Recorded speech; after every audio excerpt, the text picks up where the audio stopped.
is exponential. It's still going to have a pattern, but that pattern isn't happening through addition or subtraction because it's not a constant rate. It's going to be a constant factor.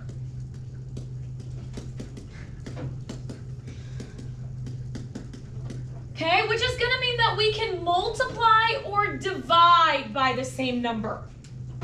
Right, so 1/2 times 2 is 1.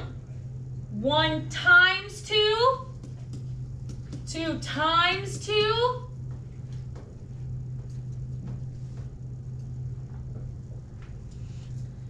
Now, here's what I will say. I do not think the easiest way to find that a table is exponential by just trying to figure out the factor, because sometimes it's a really hard multiple to find. Sometimes it can be a decimal. The easiest way to see if it's exponential is going to be to write this as a fraction. So this is 1/2. This is 2/4.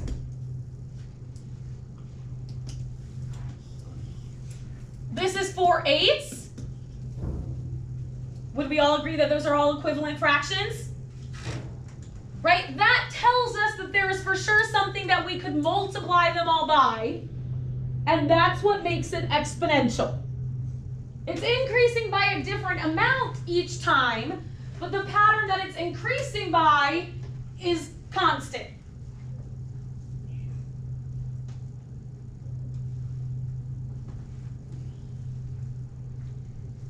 Yes, Donovan?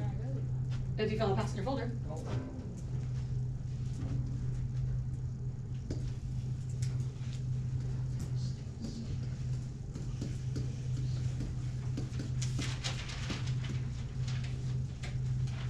Okay, so we already pointed out what made an exponential word problem be exponential. What was it?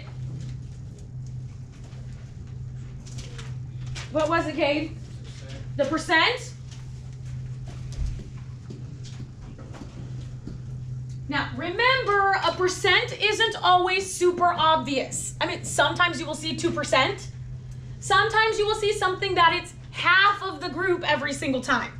Right, and half of a group is 50% each time. So you'll need to sort of find the percent within the problem.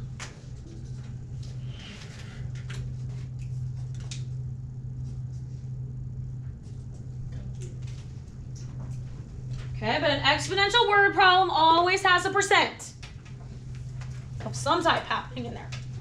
And it goes back up to the same statement, just like it did with linear. It has a constant factor. Right? It's increasing by or decreasing by something in common. It's just not the exact same thing every time. It's an exact same pattern. Okay? The last one we are going to look at is quadratic.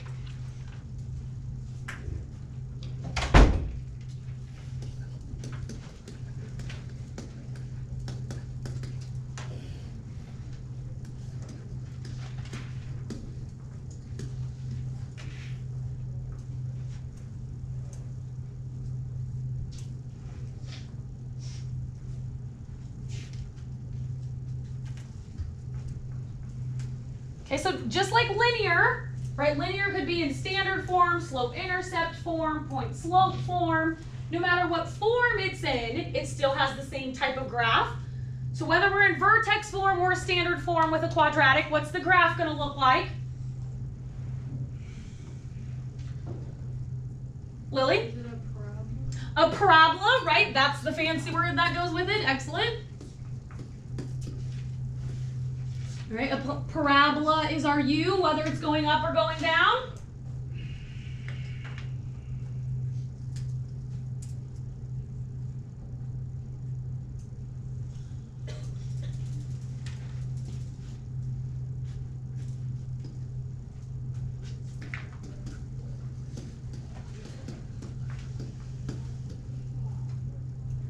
How about an equation? What does a quadratic equation always have?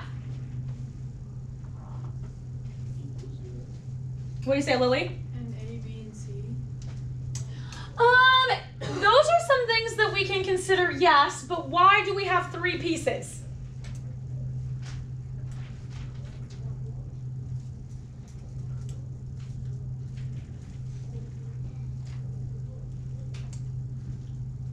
is this oh, what do you say, Isaac? Right, we have an exponent of 2.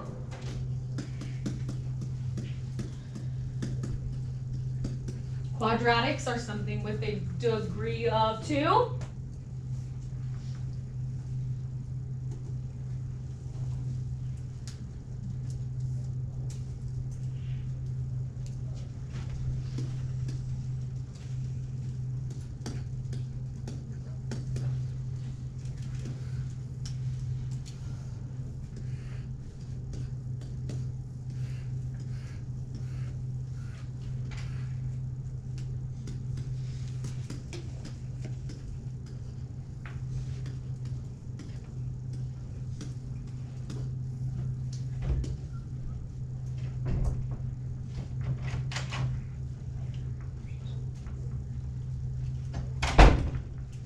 Okay, so here's a cool little nifty trick.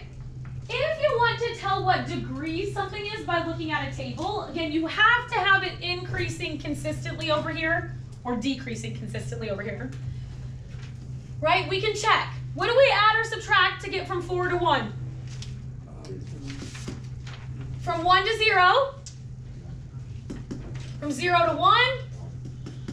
From 1 to 4. This is clearly not linear, right? If this were linear, then that would be a constant number happening there. It is not a degree of 1. However, what do we do to get from -3 to -1? -1 to 1? 1 to 3?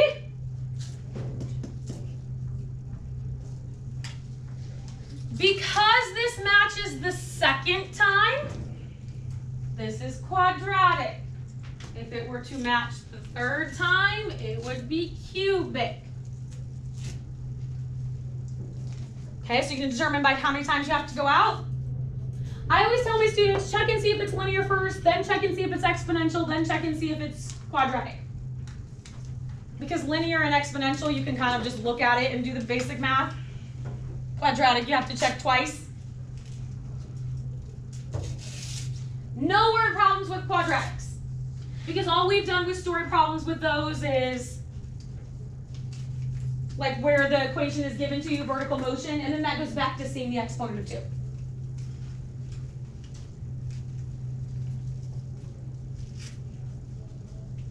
Questions on any of these categories or topics?